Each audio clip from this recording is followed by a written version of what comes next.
víkendu nás čeká další dvoukolo první ligy mužů. Cestujeme do Trutnova a do Liberce. Myslím si, že stejně tak jako každý jiný zápas venku to pro nás nebude moc jednoduchý, protože Trutnov je nevyzpytatelný soupeř, kde hrajou zkušení borci a je schopný hrát vyrovnaný zápas téměř s každým.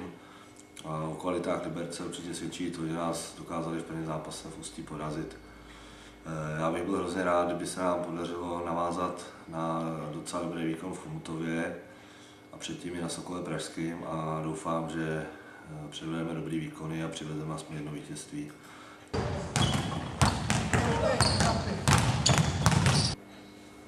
Co se týká posledního zápasu s Litoměřicema, tak mě potěšil výsledek, dá se říct, protože jsme jednoznačně soupeře přehráli.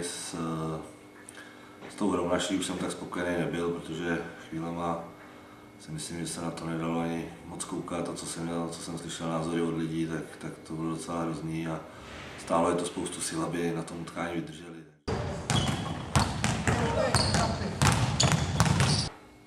V Chomutově jsme podali, dá se říct, docela dobrý výkon.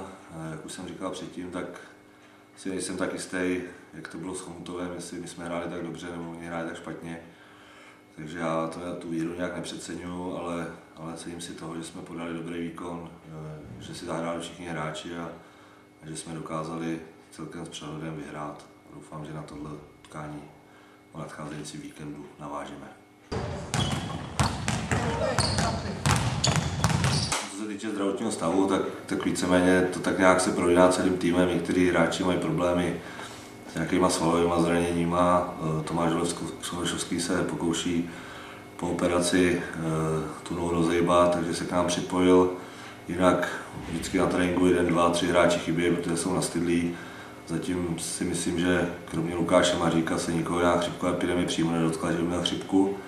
Takže se jedná spíš o nějaký 1-2denní virózy. Takže uvidíme, jak to dopadne do konce týdne a v jaký sestavě nastoupíme. Bylo to takové první vážnější zranění v mé sportovní kariéře, takže jsem měl pár chvil na to, abych přemýšlel o tom, jestli se dám na nějakou operaci nebo ne. Nicméně pak jsme se s vedením a s trenérama domluvili, že by byla dobrá ta operace, že prostě to je pro mé zdraví vhodné, takže jsem podstoupil operaci, ta proběhla v pořádku, po následných vyšetřeních specialistou. To koleno vypadá dobře, bez nějakých větších závad, takže jsem se už teď zapojil do nějakého tréninku. Začínám to zatěžovat, cítím se zatím dobře, i když tak trošku neohrabaně, ale tak to už asi bude možná i trošku věkem a nejenom zraněním. Tak nebylo to jednoduchý, nicméně už jsem si to trošku vyzkoušel v nějakých zápasech loni, kdy jsem nehrál kvůli kolenu a tak prostě nevydržím moc dlouho sedět, což všichni, kdo mě znají, vědí. Já prostě, jakmile sedím, tak jsem pak hodně nervózní, potřebuji vyskočit, potřebuji vynadat rozhodčímu, potřebuji pozbudit kluky. Takže ideální na rozejbání kolena jsem to vstávání a sedání, ale bylo to těžké, ale tak když kluci hrajou dobře, tak se mi sedí daleko líp na lavičce, než když se prohrává a když to není dobrý. No tak ta možnost určitě existuje, vzhledem k tomu, že prostě jsem se zapojil do plného tréninku. Těžko říct, jak to koleno opravdu bude vypadat v tom zápase, přeci jenom ten zápas je trošku jiný. Nicméně prostě já se budu do pátku připravovat, jak jen to půjde.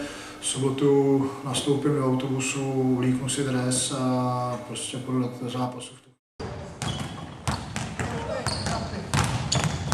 Kdybych řekl, že tam obavy nejsou, tak bych asi trochu lhal. Přeci jenom prostě, jak jsem říkal, je to takový moje první vážnější zranění. Moc jsem nikdy nechtěl, aby se mi lékaři šťourali v těle, ale bohužel bohu dík a už prostě se stalo. Takže já se na to určitě těším. Nicméně, jak říkám, kluci mi dělají radost, prostě, když hrajou dobře a nemám problém s tím sedět na lavičce, takže Těším se na to, ale že bych se jako nějak extra těšil, jakože na nějakou životní událost, tak to už asi mám trošku za sebou.